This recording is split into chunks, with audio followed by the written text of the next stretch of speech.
Com a chegada do final do ano, muitas empresas têm dúvidas sobre a concessão de férias coletivas. E esse é o tema do nosso vídeo de hoje. Meu nome é Luciana, sou responsável aqui pela área trabalhista e previdenciária da Astec Contabilidade.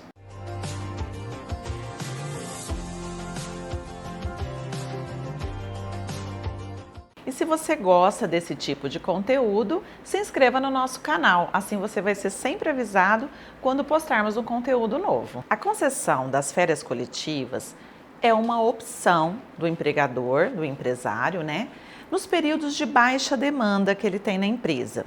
Ela pode ser concedida a todos os empregados da empresa ou para um determinado setor. Ocorre normalmente nos finais de ano, em empresas que têm uma baixa demanda nessa época, muitas concedem férias coletivas nesse período aí, entre o Natal e Ano Novo. A legislação traz essa opção das férias coletivas, dizendo que o período de concessão tem que ser de no mínimo 10 dias. Então, teria que ser de pelo menos 2 períodos e nenhum deles pode ser inferior a 10 dias, tá? E também que o início do descanso das férias coletivas não pode acontecer antes de 2 dias do DSR, que é o descanso semanal remunerado, ou feriado. Que isso é uma regra já aplicada nas férias normais. Com relação à opção do empregado, neste caso, assim como nas férias normais, o empregado não tem o direito de decidir se ele quer ou não tirar as férias coletivas. Quem decide isso é o empregador.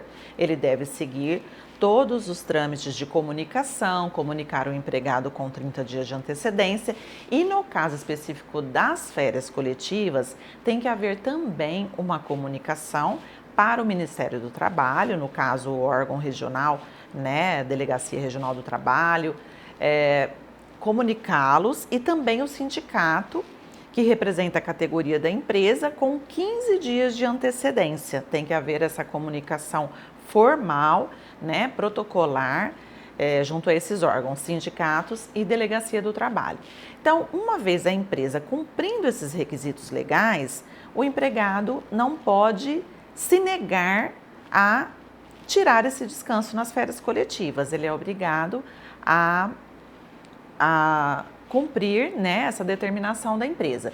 E uma regra é que, como já foi falado, ela deve ser concedida a todos os colaboradores da empresa ou a todos de um determinado setor. Em relação ao pagamento das férias coletivas, segue a mesma regra das férias normais, ou seja, ela é calculada sob a remuneração do empregado, que são as variáveis, a média das variáveis que ele recebe, que são horas extras, comissões, DSR, e essa média deve ser verificada junto à convenção coletiva do sindicato que representa a categoria, porque tem sindicatos que determinam 12 meses, outros 3 meses, outros 6, outro qual das 3 é a mais vantajosa, então é importante a empresa verificar junto à convenção coletiva do seu sindicato e fazendo essa média, incorporando ao salário, essa é a remuneração e é sobre ela que é feito o cálculo das férias. Então, se a empresa conceder, por exemplo, 15 dias,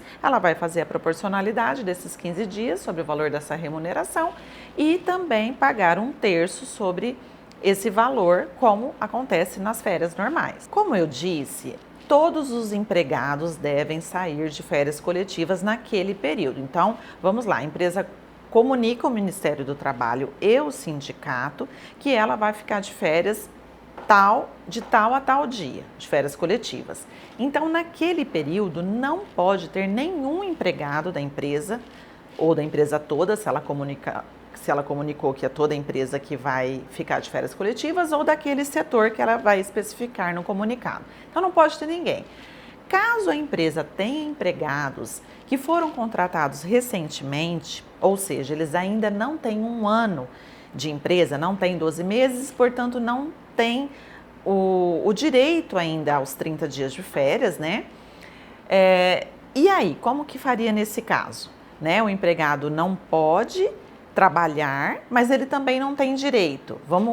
Vamos supor que ele tenha 2 meses só na empresa. Nesse caso, a empresa vai ter que calcular aos dias que ele tem direito de férias, pagar com 1/3. Cada 1/12 que ele trabalha, ele tem direito a 2,5 dias de descanso. Então, nesse exemplo que eu dei, ele tem 2 meses, ele teria direito só a 5 dias. Então, vamos pensar que a empresa vai conceder 15 dias de férias coletivas. Então, ela vai pagar esse empregado os 5 dias que ele tem direito a título de férias, calculado sobre a remuneração dele, calcular 1/3, pagar os 5 dias mais 1/3 e a diferença desses dias ela tem que pagar como licença remunerada, tá? Então isso acaba gerando um ônus para a empresa. É importante o empresário verificar antes de tomar essa decisão se ele tem muitos empregados com pouco tempo de admissão na empresa, porque senão ela vai ter que pagar sem ter a contrapartida do trabalho dele. Uma outra questão também é sobre o período aquisitivo desse empregado, que eu dei o exemplo, se for um empregado recente, 2 meses, 6 meses, quando a empresa faz as férias coletivas, ela vai pagar os dias que ele tem direito, se faltar dias vai pagar como licença remunerada e nesse caso é gerado um novo período aquisitivo dele. Então, por exemplo, ele entrou em novembro, aí ele tem novembro e dezembro. A empresa quita esse período de férias e se cria um novo período aquisitivo iniciando em dezembro. Aí todo ano vai vencer férias nessa mesma data. É uma observação também importante, porque empregados novos vão ter sempre o vencimento no mesmo período das férias. Então, se a empresa fizer um ano e não fizer o outro, depois ela tem que controlar o período de concessão, porque vai vencer tudo na mesma data. E uma última observação que eu queria fazer é que, com a possibilidade da empresa fracionar as férias, que isso veio com a reforma trabalhista, né? Antigamente não podia, agora pode ser fracionada. Essa opção das férias coletivas, ela tem que ser bem analisada. Por quê? Dependendo da situação, a empresa pode conceder apenas os dias que ela queira naquele período. Então, ela pode fazer 10 dias, né, como férias normais e não como férias coletivas. Ela só não pode fazer férias normais nessa situação do empregado não ter ainda o direito adquirido, ele não ter ainda os 12 meses de registro, tá? Então, eu quero fechar a minha empresa, não quero que ninguém trabalhe. Mas eu tenho funcionários novos, aí eu não posso conceder férias normais para ele, porque ele ainda não adquiriu o direito, então não pode antecipar as férias, né? Aí sim ela vai ter que fazer férias coletivas. Agora, se é possível que parte trabalhe da empresa, ou mesmo de um setor, parte trabalhe, ela pode conceder férias normais, né, para os empregados que já tenham esse direito e os outros que não têm, né, ela pode colocar para trabalhar normalmente.